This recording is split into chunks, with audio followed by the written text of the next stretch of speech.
So we are in this family gathering, and then one of the brethren raises this concern of, why do we have so many places of worship? Why do we have so many churches, synagogues, tabernacles? Why do we have so many houses built for fellowship? You know what I mean?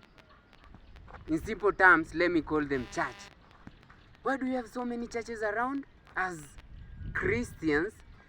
And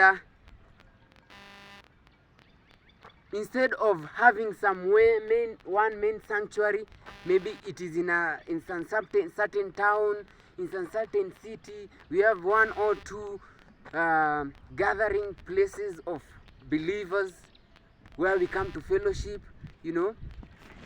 So this was the concern, and I was like, yeah, he's bringing the topic that I've always wanted to talk on to in front of a multitude. So this one was such a great concern. Of course, he again continued by saying that if you look at other people who don't believe in Jesus Christ, like the Muslim, they have not very many mosques. You may find in some city, maybe according or depending on the population of the place, it's when they can place maybe let me say few or many mosques that is for the Muslims. Likewise, same to the Hindus and their temples. Same to the Buddhists, and other people who do their, who with their worship places,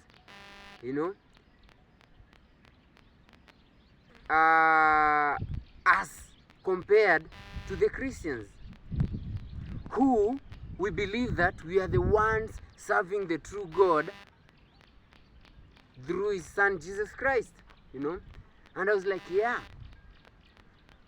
So people conversed there. Then it came to my turn, and I said this, that of course, that also has always been my concern, that why do we have so many churches around, places of worship, and we label ourselves that, these ones are for this certain day called Saturday, these are for this certain day called Sunday, these are, now in the Sunday day we have Catholics, we have Presbyterians, we have, Anglicans, we have the Orthodox people, the Saturday we have those now who believe they are the true people who rest on the true day, that is Saturday, they call it Sabbath.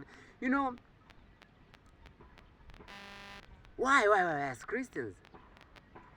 And this was now my answer, because of course I am also living in the world and I see it for myself. I am also, and I've grown in some in SDA, or the one which we rest on Saturday, and although I've grown there, I believe that we have only one God, and Jesus Christ is one. And this is what God said through Paul in the epistles, that God does not dwell in the houses that are built by men's hands that we call church. That was my first answer. Yes, not all these houses that are all over the place called church have God in them. God does not. God dwells in our heart. So this brings me to the second point, that you and I, my chosen ones, we are the house of God. We are the temples. All right?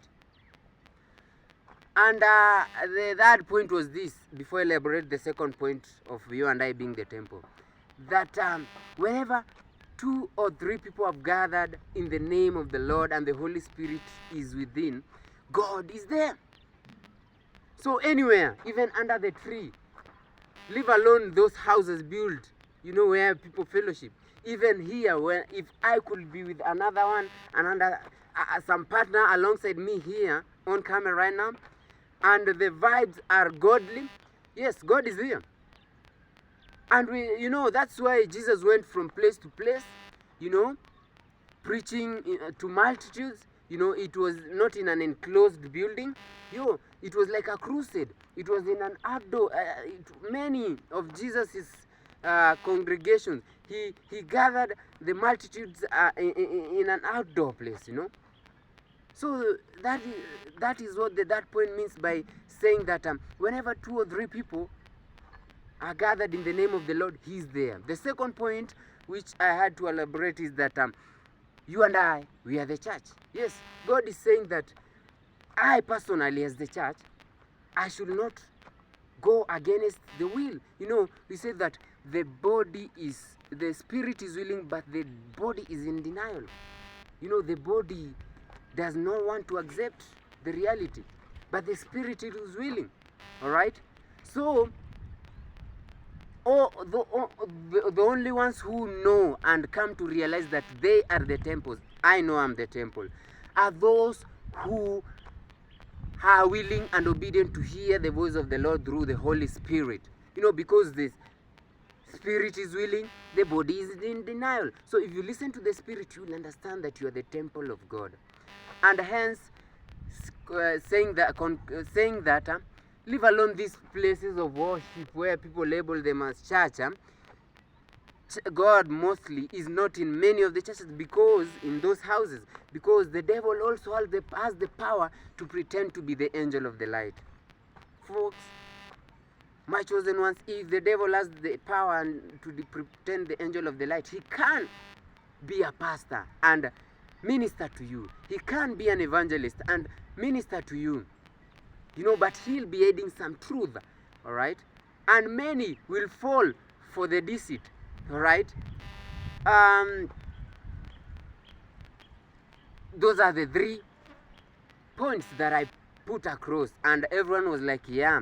Though there are some people who were, I didn't see anything that was there to deny, but I know and I believe that God, who hardened Pharaoh's heart, also will allow anyone and everyone to either listen or to deny the truth, to either accept or deny the truth. So as long as you, as God's temple and God's vessel, you've delivered the message, you've been conveying the message of Jesus Christ, leave it to God to let the word manifest in people's hearts and people's brains. And it is everyone's will. We have free will. Everyone's will to decide, whatever they want. So, folks, the first, second, and third point is that, first of all, let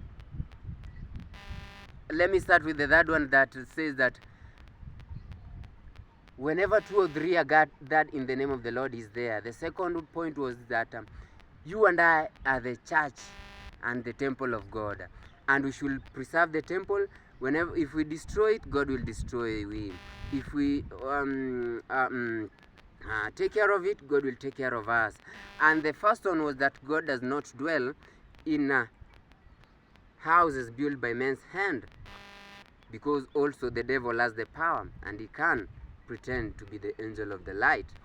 All right? So, folks, many of the chosen ones, we don't go to church because I know as the temple of God, I should maintain this temple and God will maintain me.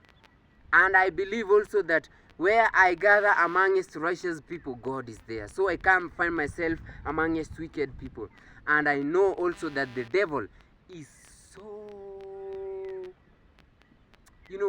he knows it, he knows it. That is why he came to tempt Jesus. He knew that Jesus, after the days of fasting, he had some strength that always come with fasting, and he was like, and he knew the mission that Jesus was now headed to, the mission of the 3-year mission, and that is why he came to tempt him. So the devil also knows. We know, and we also know we can't be ignorant of the devil's devices. Folks, be encouraged. I love you. God bless you.